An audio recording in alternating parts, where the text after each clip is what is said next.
It was only a matter of time. Oklahoma has been in on multiple high-caliber prospects this cycle, and now they got one. The rock of the 2024 class, David Stone. What it means for Brent Venables. Plus, speaking of year 2 head coaches, Mario Cristobal also moving up the ranks. A big win over the weekend has the U in the top 15. So what's next? We're bringing in help from Coral Gables to answer that question. And it's Monday, which means plays of the weekend and players of the weekend. All that and more as the college football recruiting show starts right now.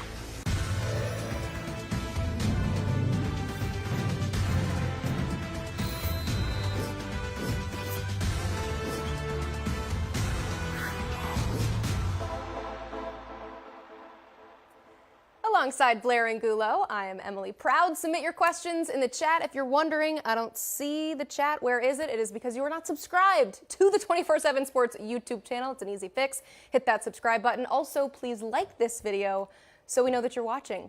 We tried to tell you, Blair, didn't we? USC freshman wide receiver Zachariah Branch went off in USC's season opener. 232 all-purpose yards, 2 touchdowns, and a 96-yard kickoff return. I'm only half kidding when I say that we tried to tell you, but knowing what you've known about him, how much of a surprise was his debut actually? Not surprised at all, Emily. We saw him do this week in and week out at Bishop Gorman throughout his high school career. We were following his brother Zion as well, and Zachariah was the one that was getting all the oohs and ahs at Bishop Gorman in Las Vegas. And that's the premise of this show, Emily. We're trying to tell our viewers and our listeners the future stars of college football, and Zachariah Branch, his star is shining bright. That's why I always bring my pen. You got to take notes. We're telling you about the future. Speaking of, let's hit some of those headlines in the college football recruiting world. The Sooners have landed a statement player to help lead them into the SEC next season. 5-star defensive lineman David Stone committed to OU on Saturday. He's the number 10 player in the class, picking him over Miami and Michigan State. What does this win mean for Brent Venables? It means everything. After coming up just short on the Williams-Nwaneri front a couple weeks ago, it was crucial for the Sooners to get it done with David Stone. They're getting one of the best defensive line prospects in the country. A huge win. So Miami might have missed out on Stone, but they did add a big piece to their defense in 4-star safety Zaquan Patterson. Mario Cristobal's 2024 class, it now ranks inside the top 15. But what kind of player is the number 4 safety in this class? An absolute stud defensive back who can impact the game in a variety of ways. Our scouting department loves this guy. Patterson can be a ball hawk in the back end of the secondary or cause havoc near the line of scrimmage. He can cover in the slot. He's the type of player, Emily, that coaches wish they had 11 of on the field every down. Canes fans, stick around. We got more Miami talk ahead. I hope you're subscribed to the channel. I already told you about it, because if not, you might have missed an Elite 11 finalist make his college choice on Saturday. 2024 quarterback Trevor Jackson picked Ole Miss over OU, A&M, and UCLA. Blair, you saw him up close and personal at that Elite 11 final. Who did Lane Kiffin just add to, I gotta be honest, an already pretty crowded quarterback room? One of the best athletes at the quarterback position in this cycle. Trevor Jackson carries a lot of raw talent. We saw that on display in Los Angeles this summer. And Lane Kiffin's adding a long-term prospect that could emerge as a steal this late in the cycle. Yeah, Trevor Jackson told me when he committed that it is time to compete. Finally, 5-star wide receiver Jeremiah Smith told our director of scouting, Andrew Ivins, that as it pertains to his recruitment, quote, I don't think it's going to be shut down till signing day. Now, Smith has been committed to Ohio State since December. But Blair, what's your reaction to this take? Jeremiah Smith saying all the right things to keep everyone on the edge of their seats. And technically, he's correct, Emily. No recruitment is shut down until the end meets paper on National Signing Day. But his process will be under the microscope all season long, especially if he's spotted at other college games this fall. It's time now for the Wiltfong whiparound with our director of recruiting, Steve Wiltfong. Steve, Jeremiah Smith, his recruitment has definitely made Ohio State fans sweat, whether it's continuing to go on visits or maybe his cryptic tweets, if that's what we're still calling them. But since he's now said that he will go up until signing day, who's still fighting to flip this 5-star? Well, Florida's fighting, Florida State's fighting, Miami's fighting, but let's just cut right to the chase, Emily. I don't think Ohio State fans should sweat over Jeremiah Smith. I think he's ultimately going to sign with the Buckeyes. It's the program that has proven to him that they can develop him into a first-round draft pick. His relationship with Brian Hartline, second to none. And the offense that Ryan Day and Coach Hartline and company have, I think those are all the factors for him. He's going to be at Ohio State's home opener in 2 weekends. He'll be back for the game against Penn State later in the fall. And so I feel very good about Ohio State ultimately signing Jeremiah Smith. These other programs will keep trying to chip away with game visits this fall. Florida State still got an official in play down the road, and he spoke highly and with much respect about those in-state programs. But I think it's going to take an absolute lot to flip Jeremiah Smith from Ohio State, and I think that he's going to sign with the Buckeyes in December. David Stone is off the board to Oklahoma, Steve. That leaves a couple five-star defensive linemen remaining in this 2024 class, including Dominic McKinley out of the state of Louisiana. It's Texas, LSU, A&M, Oklahoma, and Ohio State pushing for his commitment. Where do things stand with Dominic McKinley? Well, I feel like a lot of the intel is around the Texas Longhorns here as they try and go on a five-star run here to finish this 2024 recruiting cycle strong. 2 straight top 5 classes for Steve Sarkisian and company. We know the kind of chops they have on the trail. And folks around Austin have been confident about where they stand with Dominic McKinley since he took his official visit the weekend of June 23rd. And they're trying to close him. They're trying to close Brandon Baker, Kobe Black, and Ryan Wingo. Those are 4 or 5 stars still out there for Texas right now. McKinley coming off the board this weekend. Now, I still think that Ohio State, they have a puncher's chance in this recruitment. Got him on campus the first weekend of June. Todd Bates, you kind of mentioned it there with Oklahoma. They had to rally at the end. Now, they were the perceived leader for David Stone for much of his process. But I think there was times last week where Miami was the one to beat. Can Todd Bates pull some magic again here with Dominic McKinley? We'll see what happens. And then Elijah Robinson's one of the premier recruiters in the country. Texas A&M had him on campus the second weekend of June for an official visit. We've seen Texas A&M land elite defensive line classes under Elijah Robinson, and they're in the mix for Dominic McKinley. But the intel here on Monday, most of it, well, I shouldn't say most of it. When you add it all up, Texas is the one that looks to be in best position for Dominic McKinley. But there's several schools that he's very excited about within his recruitment. Not over till it's over. 4-star linebacker Braden Platt is set to announce his commitment live right here on the 24/7 Sports YouTube channel. That's next Monday. Mark your calendars. The Washington native is picking between Oklahoma and Oregon. Where is your confidence level for the crystal ball that you currently have in for the Ducks right now? Well, I feel really good about Oregon going into his announcement. We're going to have it on the 24/7 Sports YouTube channel. Brandon Huffman was first to log a forecast, our colleague, national recruiting editor, in favor of the Ducks for Braden Platt. He's on top of that out on the Northwest. And this would be a big pickup for Oregon as Dan Lanning and company try and push for a second straight top 10 class under his watch. 6'2", 240 pounds, a true sideline to sideline linebacker that can also come downhill and fill against the run. When Oregon moving to the Big Ten, they're going to need more guys like Braden Platt to sturdy up that defense. And when you look at the linebackers that they have committed right now, Kamar Mathuti, Kingston Lopa, and Dylan Williams, they're that longer, lankier body types. Braden Platt would be a massive pickup for them as they transition to this new conference and a different kind of physicality that they're going to be used to week in, week out. One of the best athletes in the country, Braden Platt, made Andrew Ivins' Freaks list. Let's talk about an international prospect, Steve. Daniel Akinkunmi, he's a name that many might not know right now, a high 3-star offensive lineman from NFL Academy in England. The likes of Baylor, Oklahoma, Clemson, Miami, and Arkansas have offered. What can you tell us about this intriguing prospect from across the pond? Well, Baylor got him on campus this summer for an official visit, and I think that was one that really moved the needle for him. He's taking an official visit to Oklahoma this weekend, Blair. I think the Sooners are the program to beat for him. coming into this visit. He talked highly about Coach Bill Bedenbaugh and his 11-year history of at Oklahoma, developing some of the best offensive linemen in the game. He talked about the fan base and the massive fan support that they get there in Norman, and he wants to play for a program that can compete for a national championship one day. I think he sees that at Oklahoma. Clemson recently offered. He's looking to set up a visit with the Tigers. He's looking at a potential visit with Miami later this month. If Michigan offers, looks like they could get an official visit the second weekend of September. And then Ole Miss is another program that he's intrigued by. But I like where Oklahoma stands right now for this young man. Steve, I miss having you on the desk here in Nashville like the last show, but some things never change. It's still time. Hugh Hardy, you're reading my mind. Go ahead and hit that like button if you have not already. We would love to hear from you, see who's watching. The like button is a great way to just be like, you know what?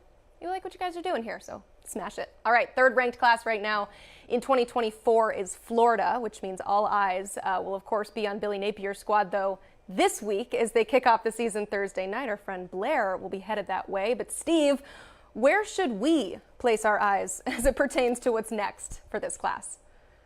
Well, Florida's got a fantastic recruiting class right now. It's number 3 in the country right now. They got their potential franchise quarterback. They continue to load up in the front 7. Nobody recruiting the linebacker position better than Florida.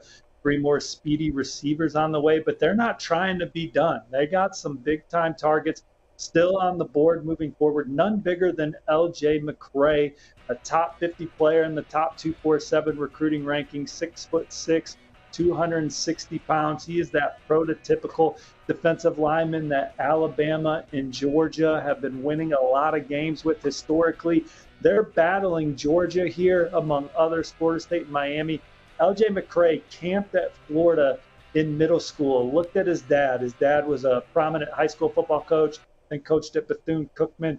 Said, "Dad, I think I can do this." Dad's like, "What?" He's like, "Play college football at the major level." He said that on the Gainesville campus. Billy Napier and company would love to see that whole thing come full circle and have him playing inside the swamp long term. Same goes with Jordan Seaton, top 247 offensive lineman from the East Coast that's playing at IMG Academy. Brian Doan, our colleague, has a story on the 24/7 Sports Network right now after talking to Seaton after his game on Saturday.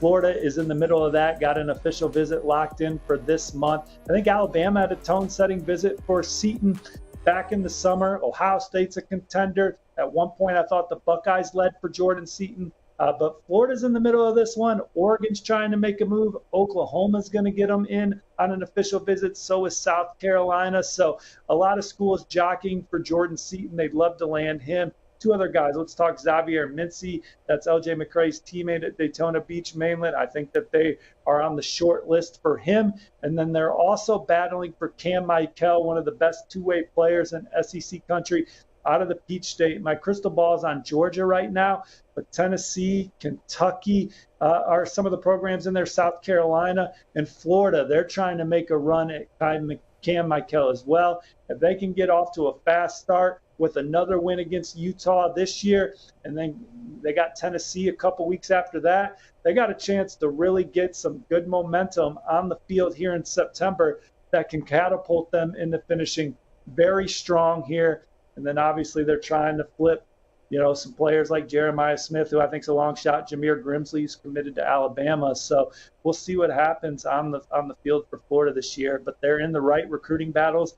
They're winning a lot of them, and I like the foundation of this Florida program on the trail. A lot of recruits will be tuning in this Thursday night as the Gators open the season out in Salt Lake City. Steve, before we let you go, you saw 4-star Ohio State wide receiver commit Jeremiah McClellan over the weekend as Christian Brothers College out of the state of Missouri made it out to Indiana. What did you see from McClellan on the field?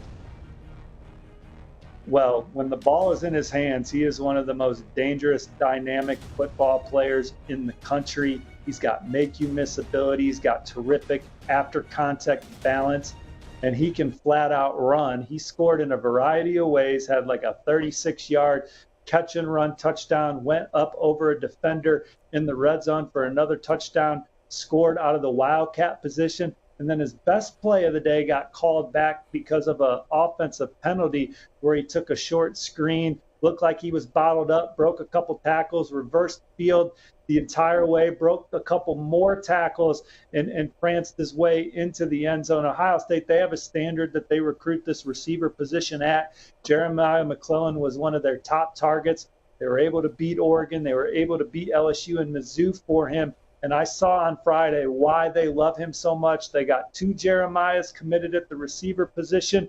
That's something that they could be a lethal combination together in Ohio State with Mylan Graham also in the fold. Steve, you describing that short screen that McClellan took to the house reminds me of something that we might be doing a little bit later in this show. So stick around to see some more of his electric highlights from the weekend. But that's all we need from you, Steve. Thank you so much for being here. You can read more of his work on 247sports.com. And as always, for all that exclusive information, highly, highly recommend you become a VIP member today. The West Coast continues to produce top-tier college talent, and the quality of football has been rising up and down the left coast. Nico Iamaleava, one of the best quarterbacks in last year's cycle. You see Brock Bowers there, one of the best tight ends in the country. DJ Uiagalelei, who made it out to Clemson but is now at Oregon State. And Jaden Daniels trying to push LSU after a stint at ASU. And now, we're going to bring in 2 guys that know the West Coast better than anyone. National recruiting analysts Brandon Huffman and Greg Biggins join us. And before we get into high school football on the West Coast, Huff, I think you and I might be in the presence of a time traveler. We all saw what Zachariah Branch was able to do, and he announced himself Saturday in USC's Week 0 victory against San Jose State. That's what we try to do here. We project the future. But Greg Biggins took it to another level during February's signing day show. We broke down the impact freshmen in every Power 5 conference. And Greg, you're the oracle. Take a listen to what GB had to say about the former 5-star from Bishop Gorman. I think he's going to have opportunities on punt and kick returns. I'm calling it right now, Blair. I think he's going to have at least one punt or kick return for a touchdown this year. I mean, the guy is just electric. You don't have the angle on him, Blair. Greg, first and foremost, we need to know the final score for this Thursday's Utah versus Florida matchup. And second, how impressed were you with Zachariah Branch and his debut Saturday? Yeah, no, I was really impressed. And honestly, I can't take credit for that. I think all 3 of us would have said the same thing if asked the same question. It's like saying, hey, Shohei Ohtani will make a lot of money in the offseason when he comes a free agent. So Zach is so explosive, and I've already seen him. Matt Leinart dropping Reggie Bush comparisons. We've always got with the Tyreek Hill comparison just because of the positional that they play, wide receiver, punt, kick return or so. Man, I knew he'd be good. He's so fun to watch. He's just got a different gear, right? He's got that short area burst. He's got the ability, kind of like D'Anthony Thomas, to kind of cut at full speed, change direction, plenty of wiggle, and the top end speed is electric. So it was fun to watch him. Obviously, we're all close to that family, the dad, the brother, Zion. It was cool to see. I was happy for him. And I think one of the things that's always made him so impressive is his willingness to raise his game at national events and on the big stage. Blair, you and I were at the Battle 7-on-7 in his native Las Vegas last spring, where his team won it. They went undefeated. And I think he had the play of the tournament where he took about a 2-yard slant and took it 38 more yards without anybody coming close to touching him, despite everybody having the angle. A few months later, he goes down to Future 50, down at IMG. Now, when you go down, you make guys from the Southeast look slow, like Zachariah Branch did. You move at a different gear. And what he did at Future 50 last year, I think one of the most impressive things he did, he got a touchdown from his future teammate, or I guess it's his current teammate, maybe his future quarterback at USC, Malachi Nelson, caught it with one hand, took 2 steps, and did a front flip just like that. He is different than what USC has had on that roster in the last couple of years. Again, you got to go back when Greg said, Matt Leinart's dropping the Reggie Bush comparisons. That's the kind of elusiveness, the electricity, the game breakerness that Zachariah Branch has. And guess what? This isn't like hoops. He's not going to be leaving after this season. There's 3 years to watch what Zachariah Branch can do for the Trojans. He is going to be appointment viewing, I think, from here on out, and they take on Nevada this coming weekend, so I'm sure all eyes will be on Zachariah Branch. Greg, he was just one of the top players on the West Coast over the last couple of years, and the talent in the region and the success of high school programs has been as high as ever. You look at Mater Dei, you look at Bishop Gorman, where Zachariah Branch played, you look at St. John Bosco. They make up right now the top 3 in the Max Preps rankings. Since 2010, a team on the West Coast has finished #1 nationally 11 times. What do you credit for this long run of success in the region, Greg?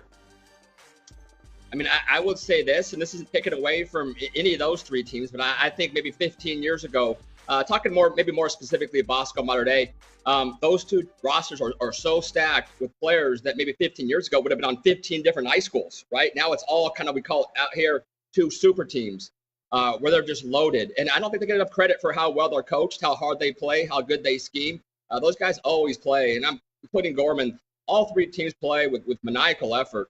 That again, fundamentally sound up front, the linemen, the trenches, they're always strong and tough there, always have great skill players. But, I would just say an accumulation of talent at Bosco, Mater Dei. I was kind of recently asked about comparing it to De La Salle and their run back in the day, where De La Salle kind of, they was a little bit more regionally with mostly players from that area. Your Reese Jones-Drew, your Kevin Simons, your DJ Williamses, Derek Landry's, whereas these two teams, again, it's players from kind of all over the area. And I think also Mater Dei Bosco, back in the De La Salle run, it was mostly playing teams from NorCal. And they came out and played SoCal teams, Long Beach Poly, Mater Dei, and beat them up pretty decently. And I think we're seeing Mater Dei and Bosco, take on the challenge of going and playing in Allen, a Duncanville, an East St. Louis, a Don Bosco Prep, a St. Thomas Aquinas, and having their way with those teams. Again, I don't think their talent is that superior to a St. Thomas and St. Francis. I just think they're so well coached, and they're so fundamentally sound on both sides of the ball. They're very tough up front, an elite weight room nutrition program at both schools, and they're able to go outside and have a lot of success. Well, and I think the other thing that, to piggyback on what Greg said about how a lot of guys are materializing in Southern California, you look at Mater Dei's running back, Jordan Davison. He's originally from the Bay Area. He's a kid that 10 years ago, De La Salle would have had in their Veer system, and he would have ran for 1,500 yards and would have been out at halftime like he's been at Mater Dei, but he would have done it in his backyard. Lex Melangi, a freshman from Sacramento. So the top players in Northern California are going down to Southern California, and that's how Mater Dei and Bosco have really started to kind of widen that gap. But Blair, and you see this up close because of how many players from the state of Hawaii, when the 2020 season was canceled in Hawaii, and then there was the looming threat that the 2021 season might get canceled, a lot of those kids that were playing in Hawaii moved to Las Vegas. And now Bishop Gorman has already had a nice 10, 15-year run of getting players from the island. Haskell Garrett was the Polynesian Player of the Year 3 years ago from Hawaii originally. Palai'e Gaioteote was another kid from the state of Hawaii, but more of those kids left Hawaii and ended up in Southern California or ended up in Las Vegas. And I think those three schools have kind of separated themselves from the pack a little bit, and they have become super teams. And those teams aren't afraid to go down to Texas or to Florida or to the East Coast. They're not afraid to bring in top-end teams. I mean, the state of California had to essentially say they could no longer play IMG because Mater Dei had beat IMG the last time that they had played. So you're seeing that talent probably more evident now because you have 3 or 4 teams. But there are some schools that are starting to emerge a little bit more that are trying to close the gap a little bit. Greg alluded to it earlier. De La Salle was that dominant program within the state of California, and they finished #1 quite a few times in the last decade. But Huff, over the last few years, it's been Bosco, it's been Mater Dei. But have we seen Northern California teams raise their level as well in quality? Yeah, I mean, there's been a little bit of a changing of the guard a bit in the Bay Area, and that's from a school that, only birthed probably the greatest quarterback in NFL history in Tom Brady, Sarah High School in San Mateo. They produced Tom Brady, Lynn Swann, Barry Bonds, and you got to go back to those years of Tom Brady where Sarah started to get mentioned like they have. Well, the last 2 years, they've been in the Open Division Championship, but they just have not had enough juice to beat Mater Dei or to beat Bosco, which is who they lost to in the previous 2 years. But there was a time where you could automatically chalk up De La Salle for that Open Division game. There was a stretch. I mean, they still won more Open Division titles in the state than either Bosco or Mater Dei. But it's been a couple years. Up until 2 years ago, De La Salle hadn't lost to a team from Northern California in 30 years. Now they almost losing to them regularly. And Sarah has emerged. They got Milwaukee Smith, who's down to Oklahoma State and BYU. They got Patrick Walsh, a former De La Salle running back that has been the head coach at Sarah, had helped them win a couple of state titles and to be in the state game. But there's been a changing in the guard where no longer those kids from the East Bay are staying in the East Bay. No longer those kids from the San Francisco area are making the trip across the Bay to go to De La Salle. Now they're going to Sarah High School. And now you got a little bit of the changing in the guard of the Bay Area, but that gap is not closing like it was 7-8 years ago in the state. Yeah, piggybacking on Huff, bringing up Patty Walsh, a guy that I'm old enough to remember, when he played, they got blown out by Bosco last year. And Walsh post-game said, this is the best team I've ever had, and we didn't have a chance. And so my belief is this. I think there's too much emphasis on Bosco and Mater Dei and how much better SoCal is than NorCal because of those two teams. I think if you took out Bosco and Mater Dei out of the equation, right, I think you got your Sarahs, your Folsoms. I think they can compete with anybody else. It's just those two teams, Bosco, Mater Dei, they're so dominant and they're so much better than everybody else that Sarah and Pat Walsh could have his best team ever. And that game was over in the first quarter. And if you go to a Bosco or Mater Dei practice and you see the freshmen and the 8th graders coming in, it's not going to stop anytime soon. Those two teams are just rolling with talent. So to agree with Huff, I do think Northern California football is coming up. I like the young quarterback at Folsom, Ryder Lions, and obviously Sarah High School. There's several other good programs up in Northern California, but it's always going to be hard for that open division NorCal champion to compete with Bosco and Mater Dei. I think they can play with anybody else in SoCal, but those two teams, those are different animals. Greg, while we're a show that covers college football recruiting, and obviously in your case, a show that can tell the future, it's no secret that these high schools are busy recruiting themselves, right? They are getting players from other parts of the state, from other parts of that city, and really stockpiling super teams. As you scan the powers, not only in California, but on the West Coast as a whole, what impact is that having on the landscape? Yeah, I mean, obviously, Blair, as you know, high schools can't recruit, right? They attract players, but they can't recruit. That would be illegal. And so we don't want to, go on record and saying they're doing anything like that. But I think, it's obvious that certain teams, you mentioned Gorman, we talked about Mater Dei and Bosco, Centennial is able to bring in players from all over. Kahuku, Hawaii, they're always going to have a loaded roster. And I think right now, and I'll just speak more specifically just on the Southern California areas because I feel like that's kind of, I know those two schools better than ever. Calling it recruiting, I don't want to do that. But like I said before, 10 years ago, the players on those two schools, I said it earlier, but I'll say it again, that would be 15 high schools. So you take the very best players from one area and you stack them on two teams. It's really tough. Now, both those two schools will say, hey, we lose as many players as we bring in just because guys are, they're coming in and these are elite players. They don't want to sit the bench and wait their turn. So I remember one year, Jason Negro, Bosco's coach, told me, hey, one year there was 10 guys that signed Power 5. I forgot what class it was. It was the Clark Phillips year, right? He started at Bosco. He said there was 10 guys that signed Power 5 schools that started off at Bosco as freshmen. They have going somewhere else. So they'll, as much as they have accumulation of talent. Huff, we touched on De La Salle's run in the mid-2010s, and nationally, IMG Academy is the only one that's been able to dethrone Mater Dei and Bosco in the rankings at the end of the year. Can anyone out west battle or compete with these two schools that you have in your estimation? Yes, but it might be a cyclical thing rather than a yearly thing. And I think you look back to 2 years ago when Servite knocked off St. John Bosco in the CIF Southern Section semifinals. And that was a team that had been building towards that moment for Servite, with so many of those guys playing together since they were in middle school, playing on the Juice County Buckeyes, and they still ultimately came up short. We're seeing Orange Lutheran right now. They've got a very junior and sophomore heavy team, a team that just went up to the Bay Area. Speaking of De La Salle, maybe coming back to the pack, they just went up to the Bay Area and beat De La Salle by 21 points a week after they had beaten Gardena Serra. And so Orange Lutheran, maybe they're that next Trinity League team that's making that move. You're going to have schools like Sierra Canyon. They're going to continue to attract players from the San Fernando Valley and maybe from Ventura County. You're going to have teams that, in Hawaii, I mean, for a while, it looked like St. Louis was never going to have anything but an elite Division I quarterback. And then those guys started going to Kahuku. Those players that St. Louis had been winning with, they were going up to the North Shore to play. But St. Louis is being a Catholic school powerhouse, a private school powerhouse in the state of Hawaii. If they can keep those kids on the island, I think St. Louis is a school that's poised to be there because of their history of success, because of their ability to get players to college and get them to the NFL. It wasn't but 3 years ago, Blair, where you had the top 3 players in that class in the state of Hawaii all being St. Louis guys. with Roman Wilson and Jordan Botelho and Nick Herbig. Nick Herbig is going to be a star in the NFL. Roman Wilson was a big part of Michigan's team in their offense, and Jordan Botelho finally finding that role at Notre Dame. So if St. Louis can continue to keep those kids there and recover from all the players they lost in the pandemic, I think they position themselves as maybe being that team after Gorman that could really set themselves up to be that cyclical team each year. But again, it just seems like the gap between Bosco and Mater Dei gets greater and greater every year.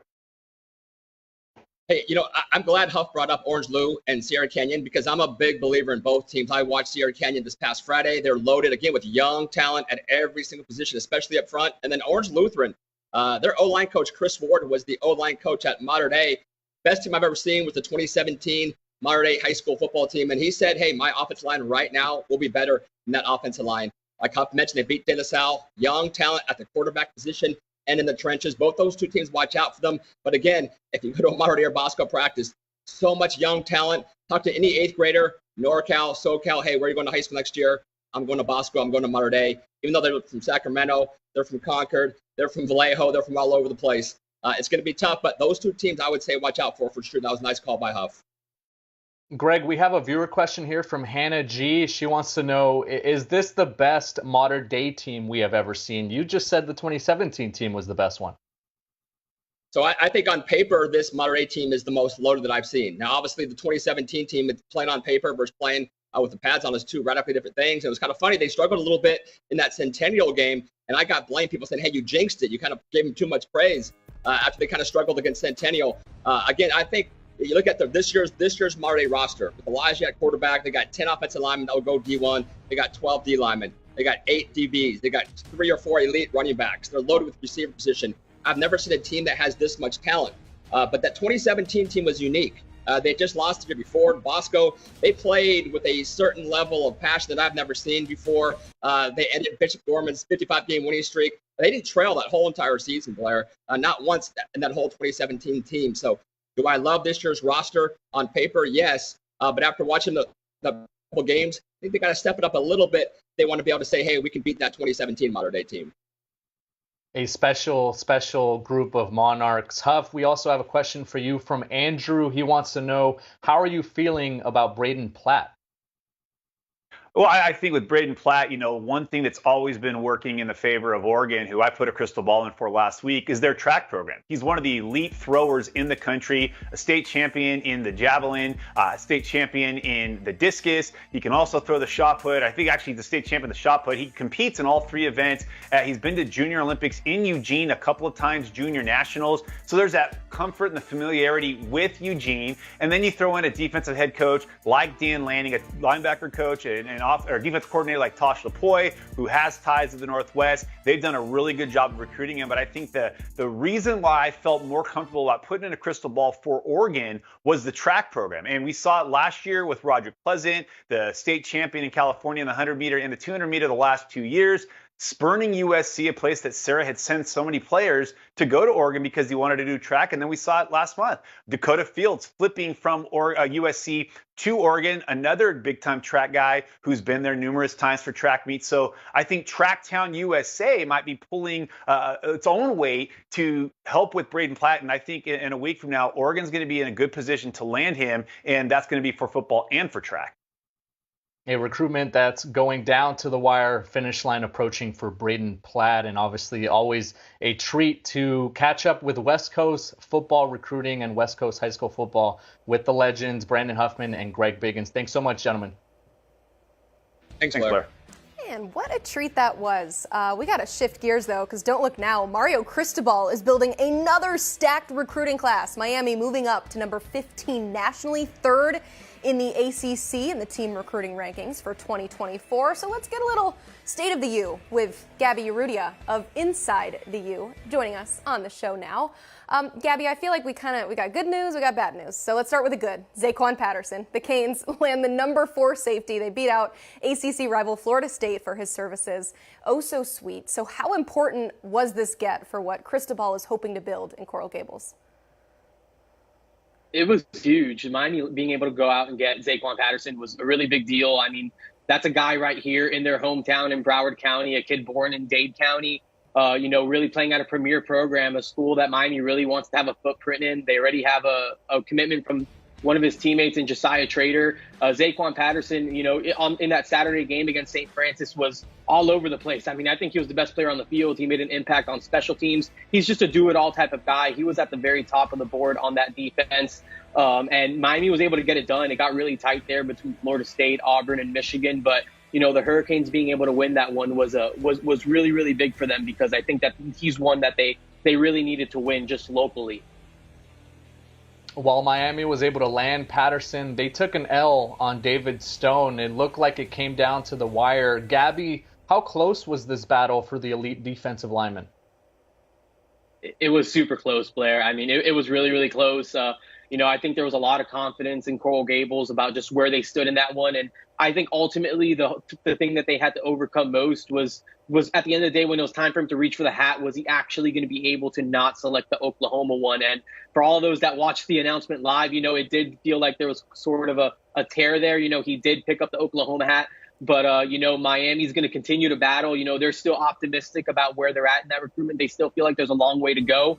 And, they're going to continue to chop wood all the way through, that early signing period before pen meets paper. They feel like they still have an inside track there. They did a really good job with that family and getting them on board with the Hurricanes. And, again, there's still sort of that, that battle mentality kind of in Coral Gables to go out and try to still flip David Stone down the line. Yeah, they're viewing not an L quite yet, because they're still months away from signing day. And as you said, not giving up on Stone just yet. But let's look forward. I mean, in the meantime, who could Miami pivot to at that position? Yeah, another guy that they've been recruiting really hard just throughout the course of the cycle is LJ McCray out of Daytona Beach, mainland. He's a guy that we at 24/7 Sports, have him ranked as the number 37 overall prospect, 6'6", 260 pounds. He's having a really good start to his senior year. And look, even with David Stone going to Oklahoma, LJ McCray was still someone that they've invested a lot of time in recruiting. Got him on campus in the spring, had him on campus again for an official visit over the summer. I mean, LJ McCray is someone that they really, really like. I mean, he's absolutely someone that's next up on that board alongside guys like Aiden Breland. And, they just extended another offer out to Francis Brua, who's a Pittsburgh commit. But LJ McCray is the prize right now alongside David Stone and some of those others. Gaby, I don't mean to go full Brent Venables on Miami right now by mentioning the losses to Middle Tennessee State and to Florida State. But after last year's 5-7 record, how much pressure is on Mario Cristobal to improve on the field so that there is tangible evidence for recruits to look at?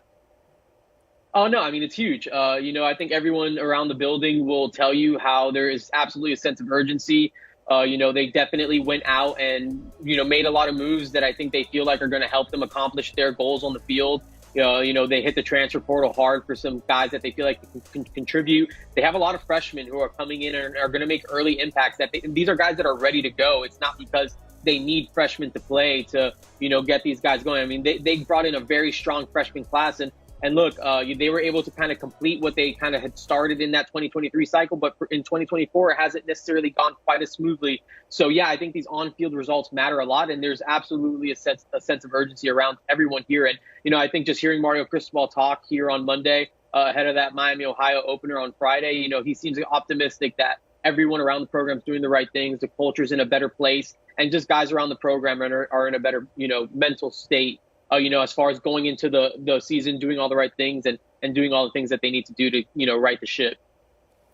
So ACC realignment rumors are really starting to heat up. Our Brandon Marcello reported that we could see a resolution regarding Cal, Stanford, and SMU in the next few days. I know the latest reporting was that the ACC president's meeting was supposed to be tonight. They have since postponed that out of an abundance of caution. The University of North Carolina dealing with an active shooter situation today. Our thoughts are, of course, with them there. But if these programs do eventually join, I mean, how could that potentially affect Miami recruiting in the future? I mean, I think it would. I think if you're Miami, you're kind of on board. You're on board of this whole ACC realignment because, I mean, you just consider where Mario Cristobal was before he got to Miami. He was at Oregon. He has a ton of ties to the West Coast. He's a national recruiter. I mean, that's the plan here. I mean, it doesn't matter where they're located. They're going to go out and get these guys. So I think if you have Stanford and Cal, I think it just kind of keeps California open. It keeps the West Coast open, just knowing that you can tell a kid, hey, your family doesn't have to travel so far to watch you play one of these games. And, Mario Cristobal's gone into Palo Alto or the Palo Alto area before. I mean, Troy Franklin is a receiver he signed at Oregon who's out of that area. That was a highly rated recruit. A ton of California kids signed with Oregon while Mario Cristobal was leading that Ducks program. So I think they'd be very open to adding those two programs. And the same goes for Texas. Miami just tried to get in that Colin Simmons sweepstakes. They didn't win it, of course, with a 5-star edge going to Texas. But at one point at Oregon, Mario Cristobal had Kelvin Banks, who's starting at tackle for Texas, and Cameron Williams, who's another, lineman out of the Dallas area, committed while they're at Oregon. Both those guys ended up signing with Texas as Cristobal transitioned over to Miami. But I think those are both regions that Miami definitely wants to have a footprint in. And I think that's why they would be, again, from a recruiting standpoint, it would make a lot of sense for, from a Miami perspective to, welcome those programs into the ACC. I know regionality has just totally been blown up with with realignment. I mean, look at the Big Ten is a great example of that, all the different time zones that they're in now. Yeah. But the ACC, it just feels weird. They need to change the name. That's my one petition there, is just to call it the Atlantic Coast Conference when you're going to be on the West Coast. It seems like there's another meeting that needs to be had. Gaby, we have a bonus question for you because somebody watching here would like to know, have the new coordinator hires had a positive impact on recruiting so far?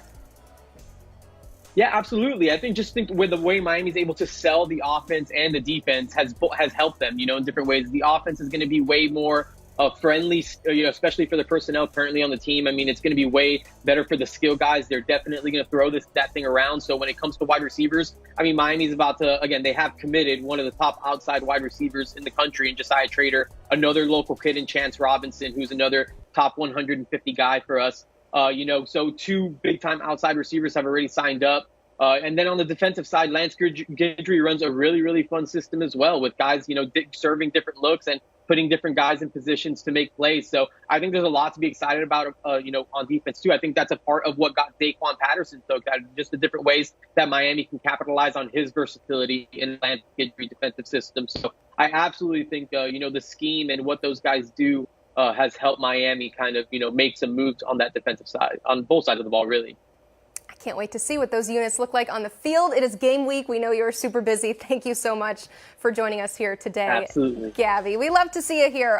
Make sure you check out more of his work at InsideTheU.com. I said it. It is game week, officially week 1 of college football kicking off this weekend. So you're going to want to bookmark this site. Check out all things Miami on InsideTheU.com. You know it. You know we've been on top for so long.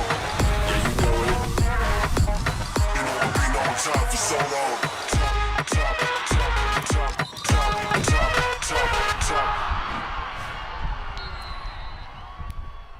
Let's run down our top plays of the weekend. Friday's top 5, starting with the number 5 play. To Alabama we go. Saraland High School hosting number 25 Lipscomb Academy. Lipscomb D putting on the pressure here. It pays off as 4-star Tennessee quarterback commit Caleb Beasley jumping the pass, taking it to the house. A 25-yard pick 6. Look at the awareness to shove the receiver out of bounds and the great concentration to come up with the interception. Yeah, I'm going to take that. I'm going to take it to number 4 here now. Let's head to Arlington, Texas. Can't see much here, but then you see Bryant Westco just elevating to bring down the reception from Drew Wendell, the quarterback, the 5-star Clemson commit. I mean, just showing off his hops. Can we inspect his cleats? He was levitating, Emily, on that catch. You remember Moon shoes? I think he's wearing some of those. Let's go to Michigan for play number 3. A River Rouge kickoff brought down by 4-star Michigan State commit Nick Marsh. He's not going to stop till he reaches the end zone. He's going to be running for a while, Blair. I'm going to go ahead and just let you give analysis here. It's the stiff arm for me. You got to like the Heisman pose without breaking a stride. Gotta love it. Let's go to the number 2 play from the exact same game. Tied at 28 with 7 seconds to go. The number 1 quarterback in the 25 class, Bryce Underwood, with a dime to Julian Johnson for the game winner. A perfect throw from Underwood, who had to wait a little bit for the window to open, and then a super lunge from Johnson for the win. Love it. Our number 1 play of the weekend. 4-star wide receiver and Ohio State commit Jeremiah McClellan just stealing the show with his catch and run. You heard us talk about it earlier in the show. It just somehow, he just refuses to go down, takes it 54 yards to the end zone. I hate to say this, though, it was called back for a penalty, but Blair, he still finished with 3 total touchdowns. I had to brush up on my counting skills for this one, Emily. That was 9 defenders who had a shot at tackling McClellan but missed. Nope, he's not going down. Hey, for unmatched high school football coverage, this is my favorite site this time of year. It'll be your favorite site. Check out our friends at maxpreps.com.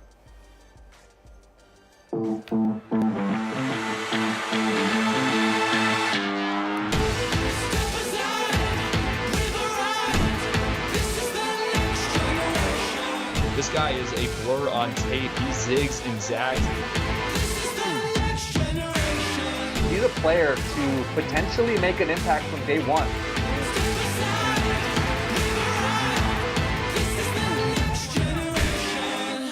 Time now for our recruit of the weekend, and this week it's Florida quarterback commit DJ Lagway. Why? Maybe it had something to do with, I don't know, his 8 total touchdowns for Willis High School Friday night. He went 19 of 21 for 425 yards and 7 touchdowns through the air, adding a rushing touchdown. That led to a nice win over Rudder High, 52-21. Blair, we knew Lagway was special, but he does this in his first game of the season. So how excited should Gator fans be about their future quarterback?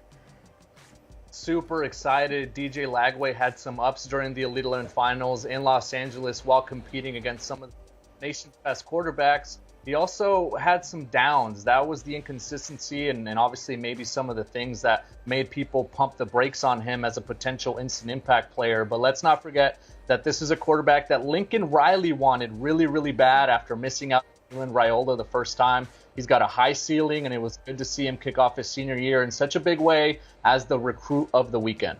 Not a lot of downs in that game. We make the rules on the show, so we're going to throw out an honorable mention. 2025 5-star wide receiver DeCorian Moore. Now, the LSU's commit performance for Duncanville was electric. He had 7 catches for 281 yards and 3 touchdowns.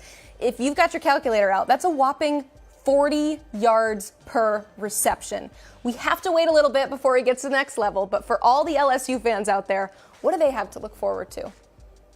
If I'm an LSU fan, I'm beginning a serious leg workout routine. I have to get the hammies ready. I have to get the quads prepared. I have to activate the core because DeCorian Moore will be getting a lot of people off their seats in a couple years. Expect a lot of big plays and expect a lot of touchdowns. We're talking OBJ, Jarvis Landry, Jamar Chase, Justin Jefferson. He's that type of star. And now all the Tigers have to do is hang on to him until next year's signing day. I'm sorry, you just listed some epic wide receivers. Watching his highlights, though, I can't say that I disagree totally with that. DeCorian Moore, honorable mention. We love to see that. We also love to see all the great viewer questions that you have asked today. Let's go ahead and start rolling through it. JBH wants to know, where does Georgia stand with 2025 5-star offensive tackle David Sanders and also 5-star defensive lineman Elijah Griffin? Well, let's start with Griffin. Our own Benjamin Wolk, who covers the Georgia Bulldogs, was able to catch up with him this past weekend, and it sounds like Griffin will be at the first game this upcoming weekend for the Georgia Bulldogs. They're battling the who's who of college football, obviously one of the best defensive prospects in the country, one of the best overall players in that 2025 class. It does sound like Georgia is in really good shape early on. And then David Sanders, the #1 rated offensive tackle in 2025 and the first 5-star in that class, also plans to get to Georgia at some point this season, but a little bit of an uphill battle, I would say, because there's so many heavy hitters involved for David Sanders. He wants to get out to Michigan for the Ohio State game. He wants to get out to Alabama for the Texas game. Ohio State and Clemson are also involved. Tennessee is in the mix. So a lot of big-time schools, and Georgia has their hands full for David Sanders right now. Now, we have him as our #1 player in the nation, so I can certainly imagine a lot of suitors going after him. Stephen G. would like to know, what games this week are you most excited for? He didn't say high school or college, so I'm going to let you dealer's choice here. I'm going to go with college, and it has to be the Florida-Utah game to kick things off on Thursday night in Salt Lake City. You alluded to it earlier on the show with Steve Wiltfong. I will be at Rice-Eccles Stadium to check that one out. I'm really interested to see how Florida looks and then how Utah looks coming off of their Pac-12 championships. That's going to be a really intriguing one. And the bonus one for me is Colorado. I want to see what Deion Sanders has up his sleeve. I want to see what that program can do to kick things off. Will they continue to add buzz and continue to draw eyeballs as a program? That's going to be, I think, a game. No matter the score, no matter who wins or loses, I just want to see how entertaining is Colorado and how much impact are all those transfers and all those freshmen having on the Buffs, and what can Deion Sanders do to turn that program around? That's going to be super intriguing for me. Yeah, what an opponent to kick off the season, too. You have TCU, who appeared in the national championship game, so we're going to learn a lot about Colorado in week one. I'm excited about that one, too. We got a question here from Jason wanting to know, I love this, how many helmets do you have back there? I feel like he's adding, I feel like you add a new one every week.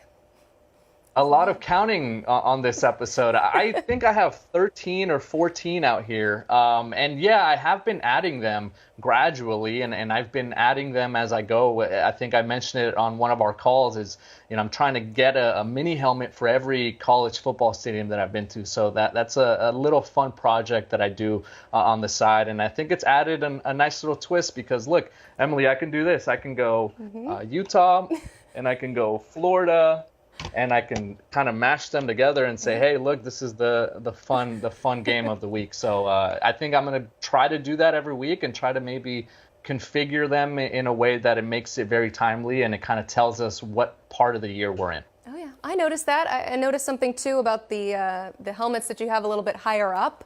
I like the programs that you chose there. I think there might be a reason behind that. But I love to see every week. I know it's clearly fun for the viewers, but honestly, I enjoy it, too, because every time I see you pop up on the screen, I'm like, there's something new back there. It keeps it interesting, right? And I actually have had people on, direct messages or on Twitter mentions or whatever we're calling it now, Instagram, they're like, hey, why don't you have this helmet on there? Why don't you add this other one? So it's become a thing, in a way. So that's been a lot of fun. The goal, I think, eventually is to build such a database or a catalog that I can kind of just switch them in and out and just have maybe some stored off to the side. But for now, we have these 13 or 14 or so to work with. And it's a lot of fun because I think as we go as well with recruiting, the teams that we're talking about, right? The Oregons, the Georgias, the Ohio States, I think those are the helmets that I need to kind of start featuring a little bit more. And viewers, if you have any helmets that you need me to feature, you know where to find us. Yeah, I'm not going to give out your address on here, but if you want to get in touch with us, you want to send Blair some helmets, I'm sure that you've got some room on that table. There's definitely some room to add some more, maybe some shelving back there, but we do love to see it grow every week. Thank you for that question, Stephen. Chris has a question here. It says, Blair, what freshmen are you looking at to break out as the college football season opens this weekend?